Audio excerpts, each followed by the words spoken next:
નમસ્કાર બાળકો, આજના વિડીયોની અંદર આપણે સ્વયંસ્ફુરિતા એટલે કે પ્રક્રિયાની આપમેળે થવાની વૃત્તિને મુક્ત ઉર્જાના આધારે સમજીશું. તો હમણાં આપણે આની આગળના વિડીયોમાં એન્ટ્રોપીના આધારે સ્વયંસ્ફુરિતા શીખ્યા હતા, પણ એના કરતાં બેસ્ટ મેથડ આ છે. એનું કારણ છે કે કોઈ પણ પ્રક્રિયા હોય તો કોઈ પણ પ્રક્રિયા દરમિયાન ડેલ્ટા એચ એટલે કે એન્થાલ્પી ફેરફાર અને ડેલ્ટા એસ બંનેને એટલે કે એન્ટ્રોપી ફેરફાર ધ્યાને લેવા પડે. કારણ કે કોઈ પણ પ્રક્રિયામાં એન્થાલ્પી ફેરફાર પણ થતો હોય અને એન્ટ્રોપી ફેરફાર પણ થતો હોય, એટલે માત્ર એન્ટ્રોપી ફેરફારના આધારે પ્રક્રિયાની સ્વયંસ્ફુરિતા નક્કી કરવા માટે થોડી મુશ્કેલી આવે. બરાબર? કેમ? કારણ કે આ બદલાય સાથે આ પણ બદલાતું હોય. વળી બીજું કારણ છે કે એન્ટ્રોપીના આધારે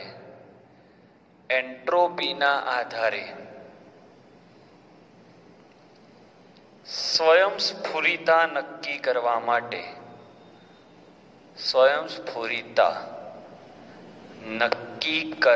માટે તમારે બે વખત ડેલ્ટા એસ ગણવો પડે. Delta S system plus delta S surrounding એટલે પર્યાવરણ ગણવા પડે.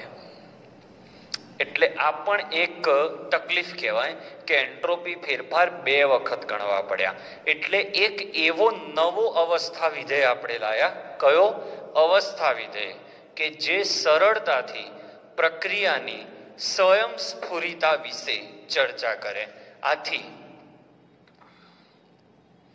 એક સરળ અવસ્થા વિધેય મુક્ત ઉર્જા જી, જેને ગિબ્સની મુક્ત ઉર્જા પણ કહેવાય છે, ઉર્જા દાખલ થયો કે જેના આધારે પ્રક્રિયાની સ્વયંસ્ફુરિતા નક્કી કરવી થોડી સરળ હતી. ફરીથી કહું, કોઈ પણ રાસાયણિક પ્રક્રિયા થતી હોય તો એનો એન્થાલ્પી ફેરફાર અને એન્ટ્રોપી ફેરફાર બંને હોય. તો માત્ર એન્ટ્રોપી ફેરફારના આધારે પ્રક્રિયા આપમેળે થશે કે નહીં એ નક્કી કરવામાં થોડીક મુશ્કેલી આવે. કારણ કે આ બદલાતું હોય સાથે આ પણ બદલાતું હોય. વળી જો એન્ટ્રોપી ફેરફારના આધારે પ્રક્રિયાની સ્વયંસ્ફુરિતા આપણે નક્કી કરીએ તો એના માટે બે વખત ગણતરી કરવી પડે. ડેલ્ટા એસ સિસ્ટમ પણ ગણવો પડે અને ડેલ્ટા એસ સરાઉન્ડિંગ પણ ગણવો પડે. બરાબર? આ તકલીફ કહેવાય. તો બે વખત ગણતરી કરવી પડે. તો એક સરળ અવસ્થા વિધેય રજૂ કરવામાં આવ્યો કે જેમાં આવી બે વખત ગણતરી કરવી પડતી નથી. અને આ એવો અવસ્થા વિધેય છે કે જેમાં એન્ટ્રોપીનો પણ સમાવેશ થઈ જશે અને એન્થાલ્પીનો પણ સમાવેશ થઈ જશે. તો એનું કંઈક સૂત્ર આ રીતે છે. પહેલા તો સંજ્ઞા, મુક્ત ઉર્જાની સંજ્ઞા છે જી. ગિબ્સની મુક્ત ઉર્જા એટલે જી લેવાય છે. બરાબર? એનું સામાન્ય સૂત્ર છે જી બરાબર એચ માઇનસ ટીએસ, જ્યાં એચ એટલે એન્થાલ્પી, ટી એટલે તાપમાન કેલ્વિનમાં અને એસ એટલે એન્ટ્રોપી. હવે આપણે જાણીએ છીએ કે જી અવસ્થા વિધેય હોવાથી એનો ડેલ્ટા જી લેવો વધુ હિતાવહ રહેશે. જે અવસ્થા વિધેય છે એ બધામાં આપણે ફેરફારનો ઉપયોગ કર્યો છે. તો અહીંયા જો હું ડેલ્ટા જી લઈ લઉં તો ડેલ્ટા જી બરાબર ડેલ્ટા એચ માઇનસ બે શક્યતા, કા ટી ડેલ્ટા એસ અથવા માઇનસ એસ ડેલ્ટા ટી. પણ તાપમાનમાં આપણે અચળ રાખ્યું છે એટલે ડેલ્ટા ટી બરાબર 0 લેવાય. એટલે આ પદ 0 થઈ જાય. એટલે તમને અહીંયા સૂત્ર બને ડેલ્ટા જી બરાબર આ પદ આ પદ 0 થયું. ઓકે, આ પદ 0 થયું એટલે સૂત્ર થશે ડેલ્ટા જી બરાબર delta H minus T delta S. Okay, જેને T delta S, delta G બરાબર delta H minus T delta S, જેને ગિબ્સનું સમીકરણ કહે છે. શું કહેવામાં આવે છે બાળકોને? ગિબ્સનું સમીકરણ કહેવાય છે. ઓકે, અને આમાં ડેલ્ટા જી નો એકમ જૂલ હોય, કારણ કે આ જૂલ પ્રતિ કેલ્વિન, પણ કેલ્વિન ઉડી જાય એટલે એકમ જૂલ હોય. અને ખાસ વાત, આ જે ડેલ્ટા જી છે એ સિસ્ટમની હોય, એટલે માત્ર પ્રણાલી, અને એનું મૂલ્ય જો ઋણ હોય, પેલામાં શું હતું એન્ટ્રોપી ફેરફારમાં ધન, અને આમાં શું ઋણ. ડેલ્ટા જી 0 સિસ્ટમ પ્રણાલીની મુક્ત ઉર્જા ફેરફારનું મૂલ્ય ઋણ હોય તો જ પ્રક્રિયા સ્વયંભૂ હોય. અને જો ડેલ્ટા જી 0 સિસ્ટમનું મૂલ્ય ધન હોય તો પ્રક્રિયા સ્વયંભૂ નથી. અને જો ડેલ્ટા જી 0 બરાબર 0 હોય તો પ્રક્રિયા સંતુલનમાં હોય છે. ઓકે, એટલે પ્રણાલીની 0 અત્યારે લખવાની જરૂર નથી, પ્રણાલીની મુક્ત ઉર્જા જ ખાલી ગણવી પડે. અને તમે આ સૂત્રમાં જુઓ મિત્રો, એન્થાલ્પી ફેરફાર પણ આવી ગયો અને એન્ટ્રોપી ફેરફાર પણ આવી ગયો. એટલે આ બંને બદલાય ત્યારે તમને છેલ્લો જવાબ ડેલ્ટા જી મળે, અને ફાઇનલ ઉર્જા હોય એમાં પછી કોઈ ચેન્જ થાય નહીં. એટલે એન્ટ્રોપી ફેરફારની મદદથી પણ સ્વયંસ્ફુરિતા નક્કી થતી હતી. એમાં એન્ટ્રોપી ફેરફાર 2 વાર ગણવો પડતો હતો, સિસ્ટમનો પણ અને સરાઉન્ડિંગનો પણ. અને એનું મૂલ્ય ધન આવે તો સ્વયંભૂ. જ્યારે મુક્ત ઉર્જાના આધારે તમે ગણતરી કરો તો સીધો એક જ વાર ગણતરી કરવાની પ્રણાલી માટે જ, અને એનો જવાબ જો ઋણ આવે તો સ્વયંભૂ, ધન આવે તો સ્વયંભૂ નથી. અને જો બરાબર 0 આવે એક્ઝેક્ટ તો પ્રક્રિયા સંતુલનમાં છે એમ કહી શકાય. સંતુલન શું છે એ આપણે 7મા ચેપ્ટરમાં શીખીશું. હવે આવું કેમ, આ ઋણ મૂલ્ય કેમ, એન્ટ્રોપી ધન અને આ ઋણ કેમ, તો એની આપણે સાબિતી જોઈએ છીએ. સ્ક્રીનશોટ લઈ લો પહેલા. હવે હમણાં જ આપણે જોયું કે ડેલ્ટા જી નું મૂલ્ય ઋણ હોય તો પ્રક્રિયા આપમેળે થાય. એ વસ્તુ સાબિત કરો તો આપણે એન્ટ્રોપી ફેરફારને ઓળખીએ છીએ કે ભાઈ ડેલ્ટા એસ ટોટલ બરાબર delta S system plus delta S surrounding. Okay, તો હું સ્ટેપ નંબર 1 એવું કરું કે ડેલ્ટા એસ સિસ્ટમ તો હું રાખું. કેમ ખબર છે? મારે ડેલ્ટા જી આ જે જોઈએ છે સિસ્ટમ માટે જોઈએ છે, સિસ્ટમ એટલે પ્રણાલી માટે, એટલે હું આને ટચ નથી કરતો. આ સરાઉન્ડિંગને સિસ્ટમમાં કન્વર્ટ કરું. જોજો કેવી રીતે. તો ડેલ્ટા એસ સરાઉન્ડિંગનું સૂત્ર થાય ડેલ્ટા એચ સરાઉન્ડિંગ એટલે પર્યાવરણ ભાગ્યા T. Okay, delta H surrounding ભાગ્યા ટી.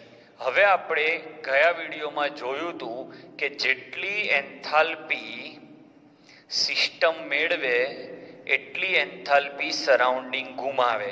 એટલે ડેલ્ટા એચ સરાઉન્ડિંગ બરાબર minus delta H system. Okay, એટલે જો બરફ 6.25 કિલોજૂલ ઉર્જા મેળવતું હતું તો પર્યાવરણ 6.25 કિલોજૂલ ઉર્જા ગુમાવતું હતું. ખબર પડી? એટલે જ્યાં પ્લસ છે ત્યાં માઇનસ લખી શકાય. તો હવે આની જગ્યાએ આ મૂકવું તો અહીંયા લખાશે માઇનસ ડેલ્ટા એચ સિસ્ટમ ભાગ્યા ટી. હવે આ પદ આની અંદર મૂકો તો ડેલ્ટા એસ ટોટલ બરાબર ડેલ્ટા એસ સિસ્ટમ. હવે આની જગ્યાએ આ આવશે માઇનસ ડેલ્ટા એચ સિસ્ટમ ભાગ્યા ટી. હવે ટી ને આપણે લસા આપી દઈએ. ટી નો લસા એટલે ટી બંને બાજુ જતો રહે તો ટી સામે જાય, તો ટી ડેલ્ટા એસ ટોટલ બરાબર delta S system into T, T વડે ગુણ્યા માઇનસ ડેલ્ટા એચ સિસ્ટમ. બોલો સૂત્ર ખબર પડી? ફરીવાર મિત્રો, ડેલ્ટા જી બરાબર લેસ ધેન 0 હોય તો જ પ્રક્રિયા સ્વયંભૂ થાય તે સાબિત કરો. તો મારી જોડે ડેલ્ટા એસ નું સૂત્ર છે, એટલે ડેલ્ટા એસ ટોટલ બરાબર delta S system plus delta S surrounding થાય. હવે હું શું કરું, તો આ જે સરાઉન્ડિંગ છે એની જગ્યાએ મારે સિસ્ટમ લાવી છે, તો ડેલ્ટા એસ સરાઉન્ડિંગ બરાબર delta H surrounding by T થાય. હવે હું જાણું છું કે જેટલી ઉર્જા પ્રણાલી મેળવે એટલી ઉર્જા પર્યાવરણ ગુમાવે. એટલે જો આ પ્લસ હોય તો આ માઇનસ, ને આ માઇનસ હોય તો આ પ્લસ. તો મેં અહીંયા માઇનસ મૂક્યા, આ પદ અહીંયા મૂકી દીધું, ટી ને લસા આપ્યો. હવે આપણે જાણીએ છીએ એ મુજબ કે T into delta S total, ઉભા રહો ત્યાં ઉપર લખીએ એટલે તમને ક્લિયરલી ખબર પડે. હવે આપણે જાણીએ છીએ તે મુજબ કે T into delta S total greater than 0 હોય તો પ્રક્રિયા સ્વયંભૂ થાય. યાદ કરો, ટી ભૂલી જાઓ, ડેલ્ટા એસ ટોટલ ગયા વિડીયોનું યાદ કરો. એન્ટ્રોપી ફેરફાર ધન હોય તો પ્રક્રિયા સ્વયંભૂ થાય. એટલે delta S total greater than 0 હોય તો પ્રક્રિયા સ્વયંભૂ થાય. હવે ટી ડેલ્ટા એસ ની જગ્યાએ આ પદ મૂકી દઉં, તો T delta S system minus delta H system greater than 0 સ્વયંભૂ માટે. આમાંથી માઇનસ કોમન કાઢું, સમજાય છે ને? આ પદ ગ્રેટર દેન 0 હોય એનો મતલબ આ પદ ગ્રેટર દેન 0 હોય, તો આ ગ્રેટર દેન 0 તો આ ગ્રેટર દેન 0. આમાંથી માઇનસ કોમન કાઢું તો માઇનસ આ પદ આગળ આવી જાય, ડેલ્ટા એચ માઇનસ આ પદ પાછળ જતું રહે, ટી ડેલ્ટા એસ. ફરીથી માઇનસ કોમન કાઢું તો માઇનસ વાળું પદ પ્લસ થઈ જાય અને પ્લસ વાળું પદ માઇનસ થઈ જાય, ગ્રેટર દેન 0. હવે delta H minus T delta S ને શું કહેવાય? યાદ કરો, ડેલ્ટા જી. તો minus delta G is greater than 0, તો delta G is less than 0. Okay, તો આ રીતે સાબિત થાય છે કે ડેલ્ટા જી નું મૂલ્ય જો ઋણ આવે તો જ પ્રક્રિયા સ્વયંભૂ થાય.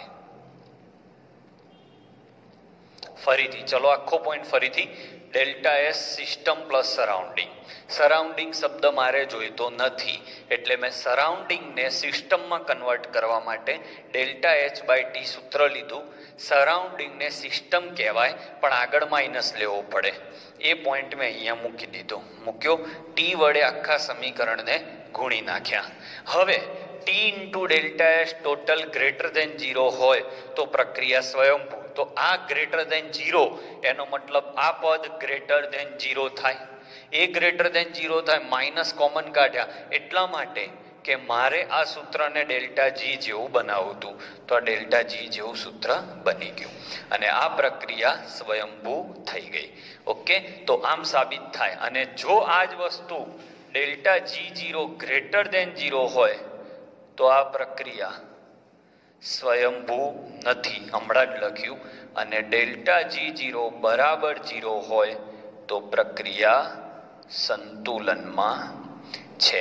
અને યાદ રાખો, અહીંયા જે ડેલ્ટા G0 મળે છે એ ચોખ્ખી ઉર્જા છે, જેનો ઉપયોગ ચોખ્ખી ઉર્જા એટલા માટે કારણ કે એના સૂત્રમાં આપણે એન્થાલ્પી ફેરફારે ગણી લીધો છે અને એન્ટ્રોપી ફેરફારે ગણી લીધો છે, એટલે જે જવાબ આવશે ફાઇનલ એનર્જી આવશે એ ચોખ્ખી ઉર્જા છે, જેનો ઉપયોગ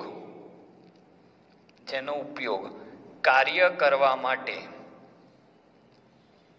થઈ શકે છે. હું JEE નીટના લેક્ચરમાં આના પર ડિટેલમાં વાત કરીશ. એટલે ડેલ્ટા જીનું મૂલ્ય જેટલું હોય એટલું તમે કાર્ય કરી શકો. ધારો કે ડેલ્ટા જીનું મૂલ્ય -40 જૂલ આવ્યું તો તમે કાર્ય 40 જૂલ કરી શકો. બરાબર, કારણ કે એનો રિલેશન છે ડેલ્ટા G0 બરાબર -W મેક્સિમમ. એટલે આ -40 આવે તો માઇનસ ગયા, કાર્ય આવશે +40. ઓકે, તો સાબિત થઈ ગયું કે ડેલ્ટા G0 નું ઋણ મૂલ્ય હોય તો પ્રક્રિયા સ્વયંભૂ થાય. એન્ટ્રોપીની મદદથી સમજાવી દીધું. ઓકે, તો 2 પોઈન્ટ પૂરા થયા.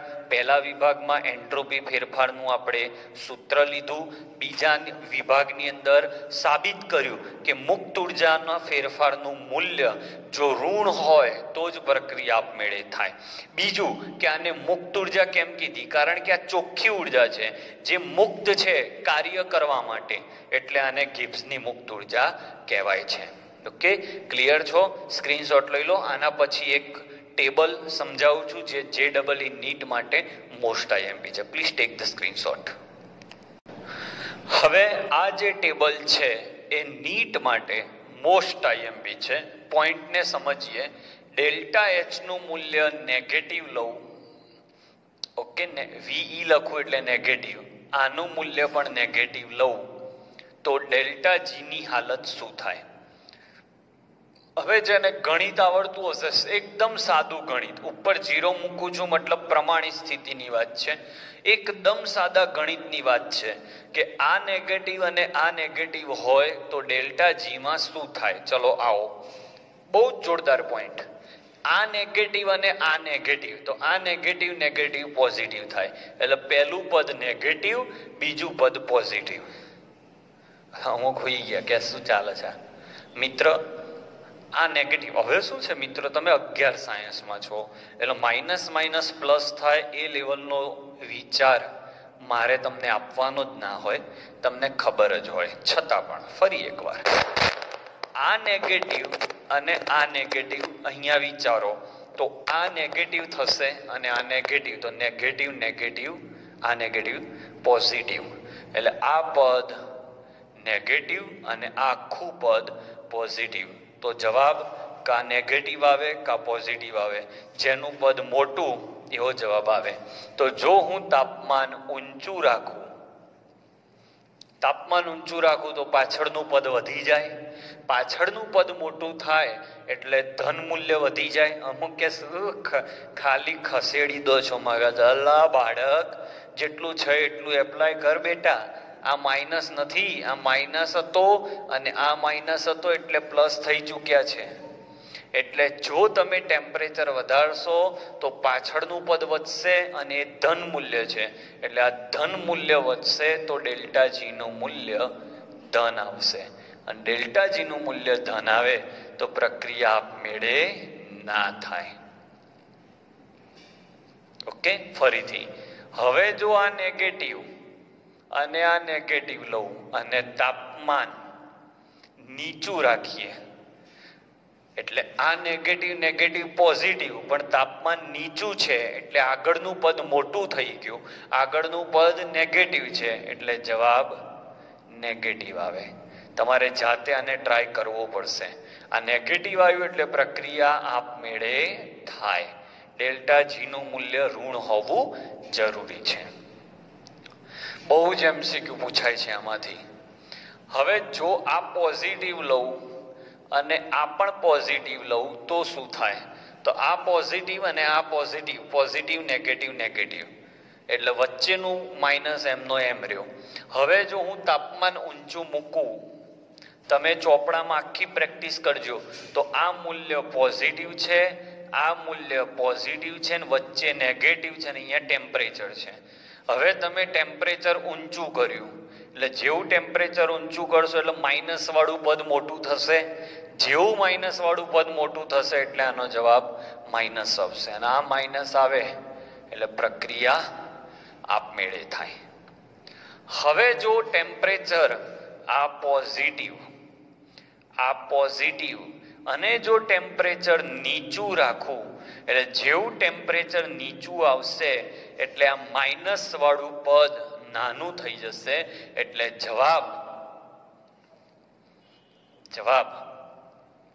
પોઝિટિવ થઈ જશે. અને એ જવાબ જો પોઝિટિવ થઈ જાય તો પ્રક્રિયા આપમેળે ના થાય, કે પ્રક્રિયા આપમેળે નહીં થાય. તો ક્યારે આપમેળે થશે, ક્યારે નહીં થાય, એનો આધાર તાપમાન ઉપર પણ છે. કન્ડિશન નંબર 6, આ પોઝિટિવ હોય અને આ નેગેટિવ હોય. તો હવે આ પોઝિટિવ અને આ નેગેટિવ, તો પહેલું પદ પોઝિટિવ, બીજું પદ નેગેટિવ અને આગળ નેગેટિવ. તો નેગેટિવ નેગેટિવ પોઝિટિવ, બંને પદ પોઝિટિવ થઈ ગયા, એટલે જવાબ હંમેશા પોઝિટિવ જ આવે. બરાબર. એટલે ટેમ્પરેચર તમે ગમે તે લો, આનો જવાબ પોઝિટિવ જ આવે અને પ્રક્રિયા આપમેળે ના થાય.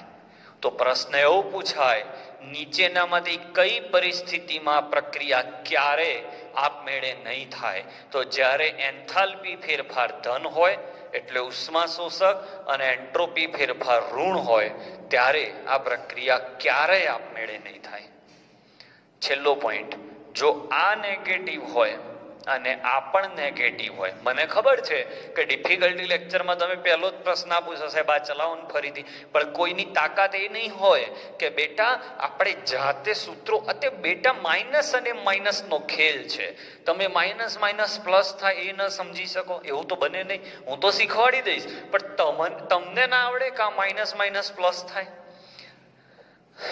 આ માઇનસ, આ સૂત્રનો માઇનસ અને આ ડેલ્ટા એસ નો માઇનસ, આ માઇનસ માઇનસ, આ માઇનસ, સોરી આમ પ્લસ લેવો પડશે, માઇનસ માઇનસ વાળું પદ તો લેવાઈ ગયું, એટલે આ પ્લસ. તો પ્લસ માઇનસ માઇનસ એટલે બંને પદ માઇનસ થયા.